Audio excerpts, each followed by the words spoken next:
Begitu. Ya, kita lanjut. Qala berkata Sayyidina Abdullah bin Mas'ud radhiyallahu anhu. Qala Rasulullah sallallahu alaihi wasallam, baginda Rasul bersabda, "Inna lisyaitani lammatan bi ibni Adam." Ya, bi ibni Adam. Sesungguhnya di dalam hati anak Adam itu terdapat bisikan setan. Lammatan. Bisik. Setan itu berbisik-bisik di dalam hati anak Adam. Walil malaki lammatan.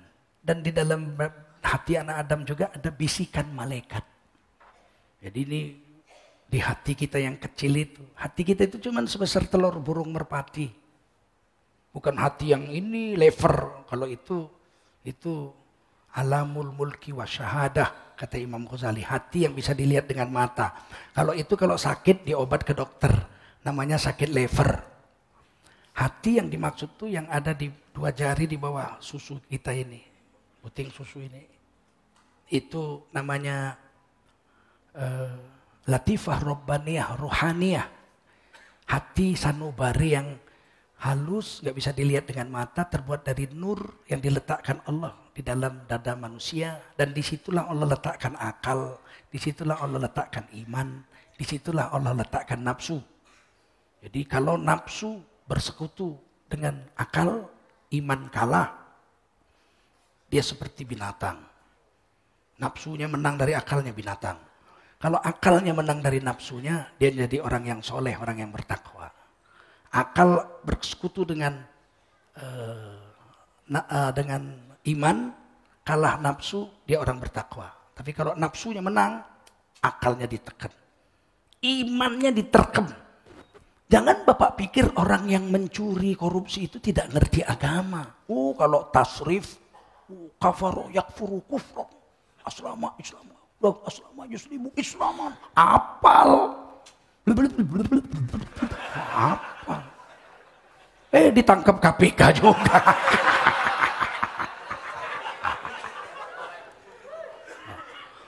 Itu kalau ditanya sama dia, apa hukumnya korupsi? Haram lah, masa sunatmu akad. Tapi kenapa dia lakukan? Dilakukan oleh Kementerian Agama. Jual beli jabatan di Kementerian Agama yang hampir semuanya sarjana agama. Betul nggak? Ya, SAG gelarnya. Itu sarjana agama, bukan sarjana alam gaib. SAG. Sekarang masalahnya kenapa mereka korupsi? Bukan karena tidak berilmu. Karena nafsunya lebih gede dari imannya. Dan akalnya kalah dengan nafsu. Nafsu bilang, embat aja, besok-besok tobat. Ini bukan istrimu, anggap istrimu aja. Ini bisikan setan ini. Anggap istrimu aja. Ya tapi nggak boleh. Kata malaikat, jangan haram. Haram itu kan kalau nggak ketahuan orang jadi harum. Itu main antara bisikan setan dengan bisikan malaikat. Di mana itu? Di hati. Yang kecil itu.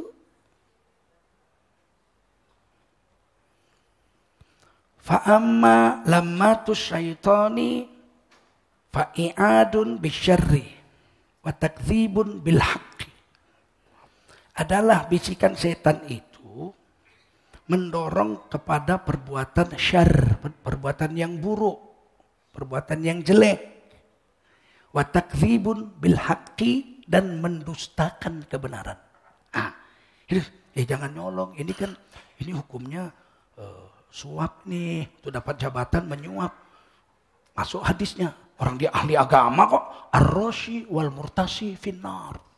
Yang nyuap sama yang disuap masuk neraka. Itu bisikan malaikat. Nanti kalau kamu udah dapat, kamu sedekah, bagi-bagi. Kalau kamu miskin kan kamu nggak bisa sedekah. Ini setan. Ambil aja. Habis itu kau taubat sama Allah. Mainkan aja. Ini memang perang. Tapi kan ini haram. Haram. Sekarang cari yang haram aja susah. Apalagi cari yang halal. Ini bisikan setan. Takdzibun bil haqqi. Mendustakan kebenaran.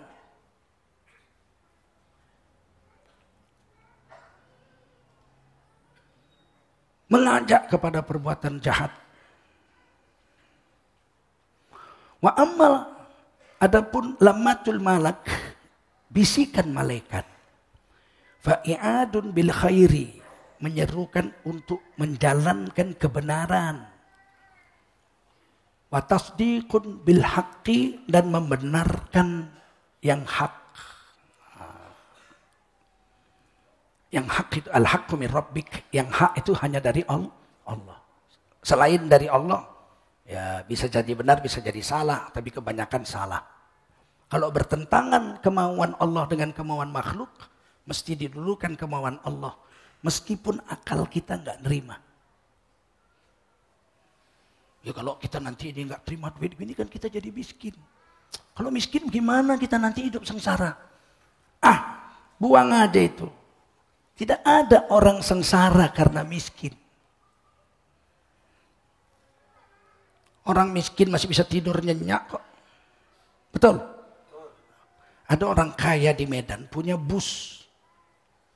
Punya bus terbanyak di Indonesia. Busnya sempat pernah 1.000 busnya.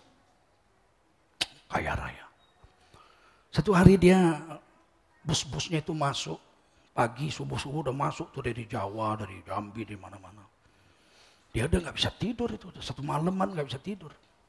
Tiba-tiba dia lihat kenek bus itu. Pakai celana pendek, gak pakai baju. Habis nyuci busnya itu baru sampai kan dicuci tuh.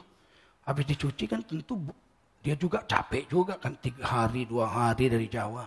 Dia duduk di bangku paling belakang, pakai celana pendek, badannya masih basah-basah. Itu kenek itu tertidur di bangku paling belakang di dekat pintu. Orang kaya ini lihat, nangis terseduh-seduh dia. Ya Allah, orang kayak gini bisa tidur nyenyak. Saya dari tadi malam kelimpungan gak bisa tidur. Minum pil tidur pun gak tidur. Jangan dipikir kebahagiaan itu pada kekayaan, terus kalau miskin itu pasti melarat, pasti hidupnya sengsara. Tidak. Nabi Isa miskin. Rumah nggak punya, istri nggak punya, bantal nggak punya. Kalau mau tidur, bentak selimutnya dibentangkan, bantalnya tangan. Kalau mau makan, minumnya pakai tangan, gelasnya tangan. Kalau mau makan pakai tangan. Manusia paling miskin di dunia itu Nabi Isa.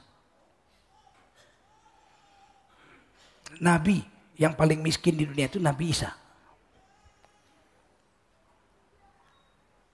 Nabi yang paling kaya Nabi Sulaiman. Nabi yang paling miskin Nabi Isa. Lebih miskin dari Hamdan ATT. Ya, Hamdan ATT itu merasa miskin. Dia tidak miskin. Aku merasa orang termiskin di dunia. Merasa miskin. Dia tidak miskin, punya rumah, punya mobil. Di dalam gubuk bambu. Masih punya gubuk. Nabi Isa nggak punya gubuk. Adakah orang miskin sengsara? Tidak. Banyak orang miskin bahagia. Betul. Malah orang kaya sengsara banyak. Udah dinyanyikan sama Ida Laila itu. Awal tahun 80-an dulu, tahun 70-an akhir. Ketika miskin hidup bahagia. Tatkala ku ingat dirimu di saat pertama hidup sengsara, makan sepiring kita berdua, tidur pun tetikar bersama. Seneng. Makan sepiring berdua, tidur setikar bersama. Betapa bahagianya mendampingi dirimu dalam suka duka, walaupun hujan basah berdua. Betul. Demi cinta aku pun rela. Bahagia dia. Sepiring berdua, ya enggak? Stiker bersama bodol lagi. Mau pulang kampung, rumah kontrakannya cuman bambu, lantainya tanah, ditutup aja nggak dikunci, grek. Tetangganya nanya, mau kemana mas? Pulang kampung. Berapa lama? Lebaran 3 minggu. Loh kok rumahnya nggak dikunci? Lah maling juga masuk, kecewa. Cuman ada piring plastik 1, tikar bodol 1. Mau ambil lah. Bahagia, betul nggak? Begitu dia berubah nasib, ikut jadi tim sukses. Langsung kaya raya, ya Allah. Duit banyak. Beli rumah mewah. Istrinya dikasih emas. 1,5 kilo dipakai semua di leher. Sampai melet.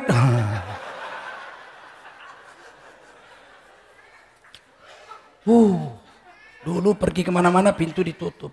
Sekarang emas masukkan ke kotak. Kotaknya dikunci. Kotaknya masukkan di dalam laci, lemari, lacinya dikunci. Lacinya dalam lemari, lemarinya dikunci. Lemarinya dalam kamar, kamarnya dikunci. Kamarnya dalam rumah, rumahnya dikunci. Rumahnya dalam pagar, pagarnya dikunci. Kebakaran mati itu hangus. Dulu waktu miskin ada masalah. Begitu kaya, ya Allah. Udah pakai anjing, pakai satpam lagi. Satpamnya suruh ketuk lonceng, teng jam 1, teng teng jam 2, teng teng teng jam 3. Tidur? Enggak. Satu hari satpamnya ketuk, ting ting. Keluar dia. Sini. Ada apa bos? Jam berapa sekarang? Jam 2 bos. Gondolmu. Sekarang jam 3 tahu. Oh rupanya satpamnya tidur, dia nunggu lonceng. Jangan dibilang orang kaya hidup bahagia. Begitu jadi tim sukses, kaya raya, rumah besar, jadi direktur. Waktu miskin, bikin keripik singkong. Dijual di SD Impres. Suaminya Sabtu Minggu di rumah, bantuin istrinya masak keripik singkong. Istrinya keringetan dilap, pakai gombal. Mana bisa beli tisu, miskin. Gombal. Kata suaminya, sabar ya sayang, kita lagi miskin. Ntar kalau kaya kita hidup bahagia. Si istri nungsep di ketek suaminya. Saya sabar mas. Bahagianya hidup. Begitu kaya Sabtu Minggu gak pernah pulang. Istrinya telepon. Kering dilihat sama suaminya. Kopassus. Istri ditulisin Kopassus. Gak diangkat sampai 7 kali, akhirnya diangkat. Cekik. Ada apa sih? Mas, dulu Sabtu Minggu kita bareng-bareng bikin keripik singkong. Itu kan masih miskin. Sekarang kan masmu udah jadi direktur. Ya kan Sabtu Minggu gak pernah pulang, kenapa sih mas? Turne bu, turne. Oh ya wes lah kalau gitu turnenya hati-hati ya mas. Matiin. Selingkuhannya nanya, mas turne itu apa sih? Turu kono, turu kene.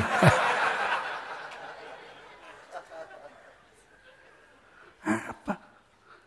Istrinya nyanyi, tiada ku sangka, tiada ku duga, berubah cinta setelah kau kaya, betapa tega hatimu, oh kasih, cintaku engkau hianati. Ida Laila udah nyanyi itu tahun 70-an akhir. Bahwa kebahagiaan tidak diletakkan pada harta. Tapi bisikan setan. Nah itulah kalau miskin nanti anakmu sengsara. Kalau kau mati istrimu melarat. Alah, pembohong semua itu. Rezeki Allah yang ngatur. Betul? Lu kalau saya gak kerja keras. Gak dapat duit banyak, gak kaya. Mana bisa hidup bahagia? Mana bisa makan kalau gak kerja? Pembohong. Berapa juta orang gak kerja makan? Mana ada? Siapa? Orang penjara. 10 tahun gak pernah kerja makan juga. Betul gak? Keluar dari penjara istrinya gemuk. Loh, kau kok gemuk? Alhamdulillah mas, 5 tahun ini gak ada yang nabokin saya. Jangan kita pikir hidup sengsara itu karena miskin. Hidup sengsara itu karena yakin sama Allah gak ada. Dianggapnya Allah salah ngirim takdir sama dia. Paham? Allah tahulah. Kenapa ada orang yang dimiskinkan Allah sampai mati? Karena Allah tahu dia kalau kaya dia jadi jahat. Dulu zaman Nabi Musa begitu. Qarun, miskin, kere. Kemana-mana Nabi Musa ngaji. Orang sepupu Nabi Musa ikut ngaji di depan. Lama-lama doalah Nabi supaya saya kaya. Karena Nabi Musa miskin juga. Kalau saya kaya nanti semua biaya pengajian saya yang bayar. Tenang, aman. Nabi Musa nggak mau doa, udah tahu ini kalau kaya jahat. Nggak bakat jadi orang kaya. Nabi Musa nggak mau, didesak terus. Akhirnya Nabi Musa doa, ya Allah, kayakanlah Qarun. Kaya, udah kaya. Jangankan ngaji. Nabi Musa dipitnah sama dia. Akhirnya ditenggelamkan dalam tanah. Sama harta-hartanya, sama dirinya. Sampai sekarang kalau kita gali sumur, dapat emas dalam tanah disebut dapat harta. Kayanya. Ada orang yang memang nggak bakat jadi orang kaya. Jadi kalau kita, ya Allah, udah 30 tahun kok miskin terus ya. Jangan putus asa. Katakan, ya Allah, memang mungkin aku nggak bakat jadi orang kaya. Kalau aku jadi orang kaya nanti aku nginep di KPK. Paham? Gitu. Tapi kalau dasar memang sudah takdir kaya, ya Allah, apapun dibuatnya berhasil aja, kaya aja. Harta itu kalau udah mau datang, ya Allah. Ada tukang jual pisang. Masuk kampung, keluar kampung pakai sepeda palang itu yang zaman tahun 60, 50-an dulu. Masuk kampung, berkarat udah sepedanya. Jual pisang, cukup makan aja susah. Dasar memang mau jadi orang kaya. Satu hari dia pulang jual pisang.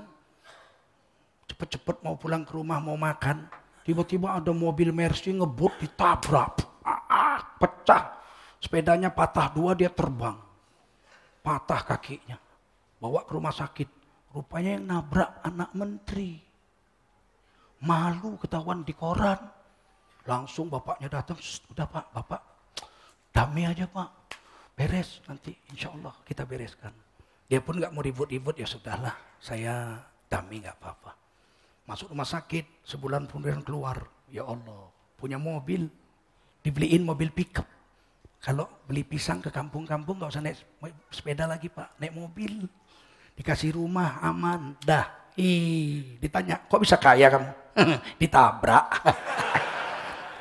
Memang mau kaya.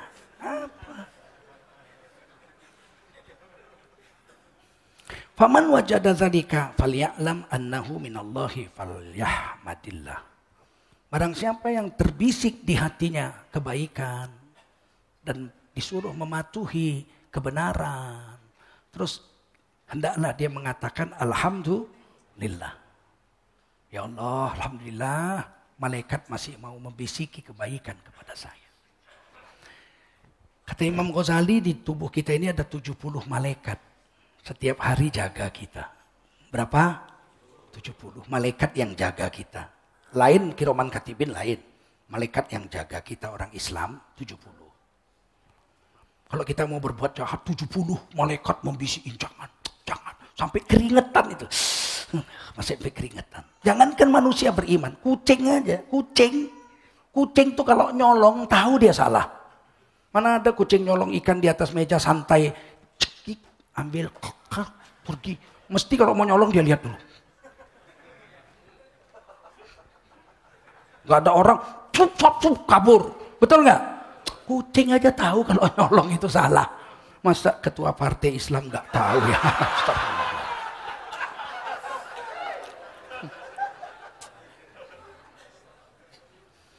Waman wajadal ukhra. Barang siapa yang mendapat bisikan yang terakhir, yang kedua, yang jahat. Falyata'awwadz billahi minasyaitonir rajim. Hendaklah dia membaca a'udzu billahi minasyaitonir rajim. Saya pernah bersama seorang dokter ahli paru-paru yang kaya raya. Dia bawa, saya masih kuliah. Dia bawa saya naik mobilnya. Bisa setir katanya, enggak bisa. Saya males nyetir-nyetir gitu sampai sekarang. Dia bawa. Tiba-tiba di lampu merah, entah apa yang dilihatnya. Apa dia bilang? A'udzubillahi minasyaitonirrajim. A'udzubillahi minasyaitonirrajim katanya. Berulang-ulang dia baca itu. Kemudian jalan lagi.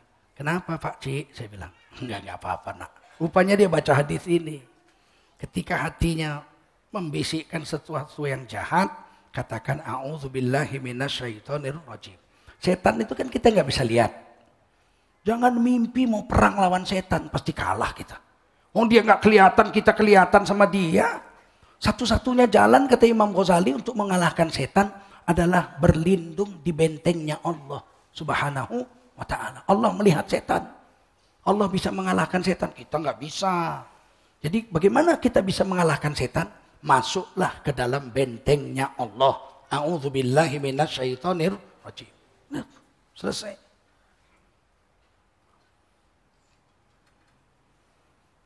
Kemudian begini. Harus kita tanamkan dalam jiwa kita bahwasannya yang halal itulah yang paling enak dan paling indah. Adapun yang haram itu pasti busuk. Sekarang makanan. Ternyata makanan yang halal dan thayyib itu harum. Betul. Makanan yang halal lagi bagus itu harum. Mangga, pisang, apalagi jambu, harum. Rambutan, harum. Makanan yang makruh, jengkol, peti, bau. Betul nggak? Makanan yang haram, busuk. Bau busuk. Jadi dari baunya aja udah kelihatan. Es krim, harum. Rokok. Jadi dari baunya bisa ketahuan. Ternyata binatang, monyet, di hutan itu, dia dari baunya tahu. Nggak mau dia makan buah itu. Padahal buahnya itu merah, cantik. Ternyata buah itu beracun. Monyet tahu. Haram. Menimbulkan mudarat bagi saya. Dia nggak mau. Masa kita kalah sama monyet? Dia nggak mau. Babi itu kasihlah rokok. Ikat rokok di Samsung. 100 batang ikat pakai benang. Buang ke kandang babi. Diinjek-injek sampai jadi lumpur. Gak ada babi mau makan rokok. Dia tahu. Busuk katanya gak mau. Makanya jangan kita bikin babi jadi heran. Babi aja diinjek-injek rokok sampai jadi lumpur. Begitu kita ngerokok depan babi heran.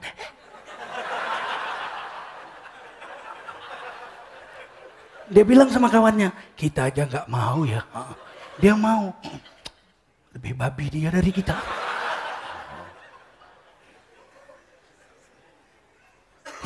Saya baru dikirimin kawan SMS, WhatsApp. Dia bilang apa?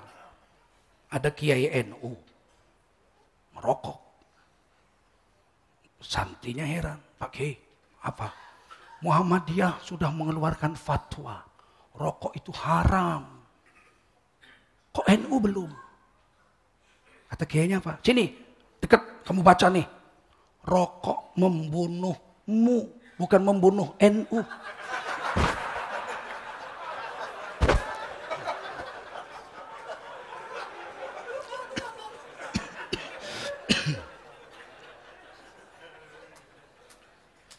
Tsumma qara'a, kemudian Rasulullah membaca Asyaitonu ya'idukumul faqra wa ya'murukum bil fahsya. Adalah setan itu menakut-nakuti kamu dengan hidup miskin. Itu bisikan setan. Kau kalau enggak begini nanti kau miskin. Kalau miskin kau nanti sengsara. Kalau kau sengsara nanti istrimu selingkuh. Kalau kau nanti miskin enggak bisa sekolahkan anak. Kalau anakmu enggak sekolah nanti anakmu jadi melarat. Nanti itu bisikan setan. Saya justru setua ini melihat anak-anak orang miskin yang berhasil di sekolah. Jarang anak orang kaya yang berhasil di sekolah. Lebih banyak orang miskin yang berhasil di sekolah. Mungkin karena miskinnya dia sungguh-sungguh sadar diri. Dulu waktu saya sekolah, yang nyontek sama saya orang kaya semua. Nyontek anak orang kaya. Yang miskin-miskin mati-matian belajar tahu diri. Nah, oleh karena itu kita awasi bisikan setan itu. Dan setan itu wa ya'murukum bil fahsya, mengajak kamu berbuat keji. Ayo udahlah, jalan pintas saja. Kalau jalan yang baik-baik lama. Kamu mau kaya? Ya, kau kan perempuan cantik. Kalau kamu berharap jadi sales di mall, gajimu cuma 2 juta, beli lipstick nggak cukup. Dah jual apem aja, 80 juta. Ini kan bisikan keji, fahsya. Datangnya dari setan. Malaikat akan katakan jangan. Yang sedih kita 70 malaikat itu akan kabur. Melarikan diri 1 mil dari kita ketika kita dusta sekali. Kita bohong sekali. Keluarlah bau busuk dari mulut kita. 70 malaikat melarikan diri 1,6 kilometer jauhnya. Ketika malaikat yang jaga kita itu lari karena kita dusta. Maka setan datang menerkam kita. Habislah kita. Makanya dusta itu menghancurkan pertahanan benteng kita melawan setan itu dusta. Sebab malaikat yang jaga kita itu lari mengalihkan diri. Kalau kita dusta sekali. Kalau dustanya 65 kali, gimana coba? Sampai di sini aja. Ini hadis riwayat Imam Tirmidzi. Wa qala hadza hadis hasan sahih gharib. Bab wa min suratil Baqarah. Sebagian daripada surah Al-Baqarah. Mari, siapa yang mau bertanya? Baik. Ada yang mau bertanya mungkin dari jamaah laki-lakinya dulu. Keluar dari topik nggak apa-apa ya? Ya. Ada yang mau bertanya? Udah cukup 1:30. Oke. Dari jamaah wanitanya? Oke.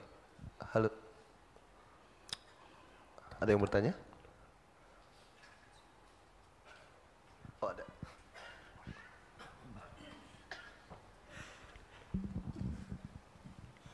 Ustadz langsung aja ya. Kalau tadi kan kalau suami makannya lebih enak daripada istri, dia berdosa. Tapi kalau ikhlas, istrinya kan kasihan, Ustadz. Iya, makanya istri saya itu ikhlas. Oh ya udah itu aja. Makasih Ustadz. Perempuan itu dijadikan Allah perasaannya 9. Dia pasti lebih ingin suaminya itu senang daripada dia. Wanita itu lebih senang berkorban untuk suami. Jarang sekali suami yang mau berkorban untuk istri. Karena istri perasaannya 9, kita perasaan kita 1. Sebagian besar laki-laki lebih senang mengorbankan istrinya daripada berkorban untuk istrinya. Itu kelemahan. Tapi bisa ditutupi dengan hadis, dengan Quran, dengan iman, dengan yakin sama Allah. Percayalah bahwa pengorbanan kita terhadap istri itu menaikkan derajat kita di sisi Allah Subhanahu wa taala. Sebetulnya yang disuruh berkorban itu laki-laki. Ar-rijalu qawwamu 'alan nisa. Laki-laki itu pengayom perempuan. Yang berkorban itu harusnya kita. Cuman hebatnya Allah bikin makhluk yang namanya perempuan. Dia perasaannya 9. Saya setelah pindah Jakarta pakai AC. Di Medan saya nggak pakai AC. Memang nggak mau. Kalau naik mobil saya misalnya ceramah. Pernah dibawa mobil dari Lok Semawi ke Langsa, saya naik mobil. Kalau dari Medan ke Lok Semawi naik kapal terbang. Satu hari saya dari Lok Semawi harus ceramah di Langsa, saya pakai mobil. Hidup AC saya suruh nggak usah, mati, buka aja jendela. Saya nggak mau pakai AC. Pindah Jakarta, di mobil pakai AC, di rumah pakai AC, di kantor pakai AC. Satu hari saya ke Medan, ini perasaan istri, Bapak lihat. Mati lampu. Medan ini memang lebih sering mati lampu gitu. Saya nggak bisa tidur. Panas. Saya bilang sama istri, ayo kita pindah ke hotel yuk. Dekat rumah saya ada hotel syariah, kita pindah situ. Kenapa sih Bang ke situ? Ini ke rumah kita. Panas. Kita di hotel ada AC, paling bayar 300.000. Ayolah sana. Banyak tamu datang bang, abang-abang, adik-adik, kakak-kakak, bibi kita semua datang. Abang tidur aja lah, diambil kardus, dirobek kardus, dikipas. Saya bilang jangan dikipas, susah kamu nanti. Nggak apa-apa bang, tenang aja lah. Saya pun tidur lah, ya Allah. Lebih 1 jam saya tidur dikipasin, ya enak lah. Sekali saya bangun masih dikipas. Kamu dari tadi kipas terus? 1 jam lebih? Iya. Kalau istri begini baik di madu juga memang sontoloyo lelakinya. Sebetulnya bukan apa-apa, perasaannya itu.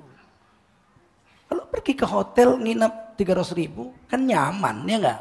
Tamu datang ke hotel orang deket rumah aja kok gitu. Tapi perasaan bibi datang, paman datang, abang datang, kakak datang, adik-adik datang mau ketemu. Tiba-tiba kita di hotel, rumah kita tinggalkan gara-gara panas, mati listrik.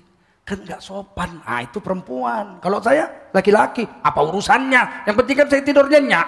Orang tidur 2 jam cuman sehari 2 jam kerja capek kok. Dah bayar 300.000 tidur. Ah itulah perasaan kita satu. Perasaan perempuan dia mau korban untuk kita. Sekarang saya tanya. Adakah di antara kita pernah ngipasin istri supaya tidur nyenyak? Saya aja enggak, apalagi klien. Anada.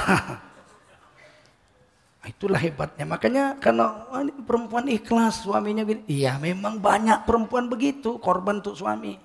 Kita padahal yang disuruh korban kepada istri kita, yang disuruh Allah itu korban kita. Tapi memang itulah ajaibnya perempuan. Dia berkorban untuk kita. Syukuri itu istri. Makanya kata Nabi, ad-dunya mata. Dunia ini perhiasan. Wa khairu mata'iha al-mar'atus solihah. Seindah-indah perhiasan adalah wanita yang solehah. Mutiara itu mahal ya enggak? Permata itu, berlian itu mahal. Bisa harganya miliaran. Tapi berlian kiamat hancur lebur tanpa bekas. Wanita solehah, dia jadi ratu bidadari di surga.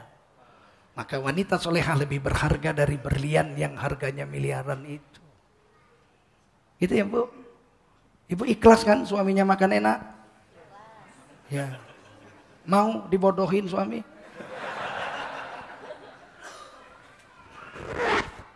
Baik, habis. Ada lagi yang mau bertanya? Mungkin saya sedikit tentang menyimpang dari peristiwa yang kita tahu tentang kemarin pembantaian di New Zealand, dan itu berbarengan dengan di Aqsa juga saudara-saudara kita tidak diperbolehkannya untuk menyolatkan jenazah dan terjadi penindasan juga di masjid gitu. Artinya semakin frontal mereka untuk membantai atau menunjukkan kebenciannya terhadap Islam.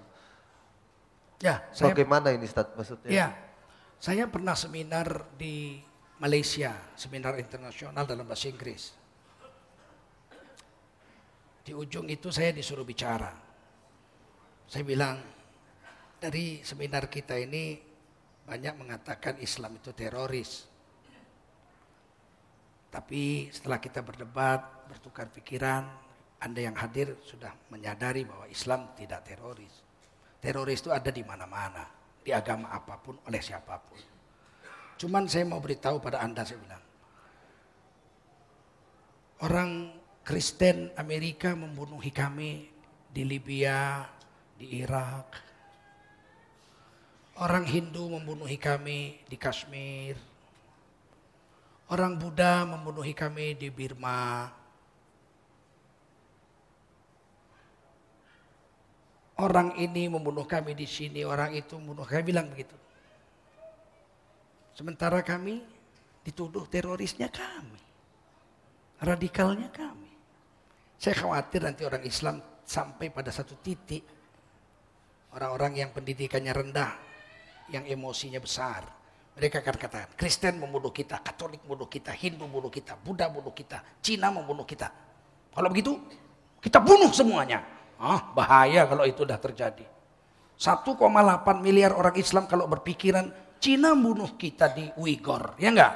Hindu bunuh kita di Kashmir. Buddha bunuh kita di Burma. Yahudi bunuh kita di Israel, di Palestina.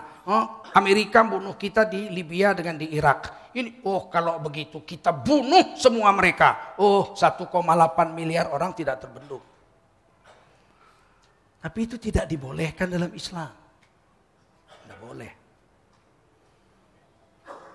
Biasanya ketika penderitaan terhadap orang Islam merata di seluruh tempat, serentak dan merata, biasanya pertolongan Allah terhadap umat Islam sudah dekat. Begitu. Kalau saya melihat Imam Mahdi akan turun, memimpin orang Islam berperang melawan mereka. Tidak lama lagi. Mudah-mudahan. Itu menurut pandangan saya lah, berdasarkan beberapa hadis yang pernah saya baca. Kalau orang Islam sudah ditekan di mana-mana, itu tandanya orang Islam akan bangkit. Sebab dia seperti air. Air itu kalau udah kemana-mana dibendung, dipanjatnya bendungan itu. Paham? Air kemari dibendung, ke situ dia dibendung, sini bendung, sini bendung. Lama-lama dipanjatnya itu bendungan. Oke, sampai situ aja. Jangan membalas dengan perbuatan yang serupa dengan mereka. Mereka nembaki masjid, kita nembaki gereja. Enggak disuruh oleh Allah SWT. Haram. Yang bisa kita balas orang yang melakukannya itu. Kalau si penembak New Zealand itu lari kemari, itu bolehlah. Kita tangkap, kita gergaji kepalanya. Tapi selain dia enggak boleh. Satu lagi terakhir.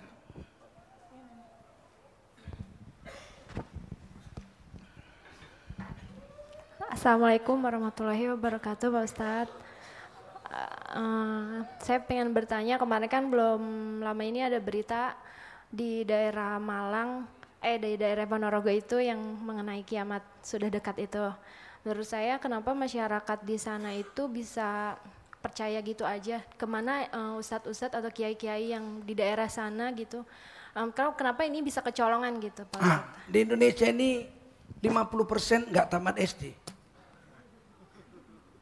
Sarjana di Indonesia nggak sampai 4%. Jadi memang Indonesia ini lebih banyak orang bodohnya daripada orang baik, orang-orang pinternya. Udah nggak tamat SD, ndablek lagi. Dikasih tahu pokoknya.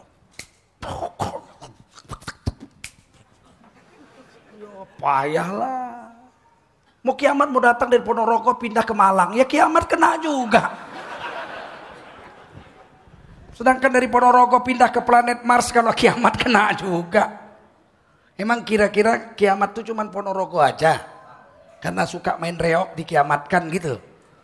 Ya enggak lah, kalau kiamat datang kok Ponorogo, Malang, planet Mars, bintang bulan semua hancur semua. Ini karena bodoh aja. Bodoh. Wong ada nabi palsu aja percaya. Saya nabi, namanya Tukimin, percaya. Zaman Zainuddin MZ dulu, almarhum masih hidup, tahun 90-an ada nabi di Jawa Barat namanya Tukimin. Pengikutnya banyak juga. Padahal dimarhabankan aja nggak enak. Marhaban ya marhaban, marhaban ya marhaban, marhaban ya Tukimin. Ada juga yang percaya. Mulia Eden mau menggalang pasukan alien memenangkan Jokowi. Alien ngapain pula turun kemari diperintah? Memang ratunya alien Lia Eden. Ada-ada aja. Tapi masih ada yang percaya. Kata Imam Syafi'i, sesuatu yang jatuh dari langit mesti ada yang ngutip. Asal ada yang jatuh dari langit mesti ada yang ngutip. Ada orang buang air besar dibungkus plastik, dibuang dari helikopter. Jatuh, tepuk, datang rame-rame, dari langit. Terus ada, tapi dari langit dibawa pulang gitu. Tetap ada.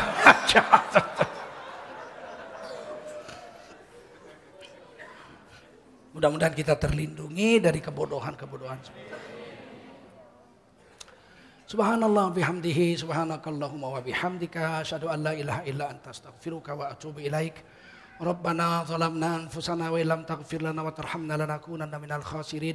Allahumma shalli ala sayyidina Muhammadin fil awwalin wal akhirin.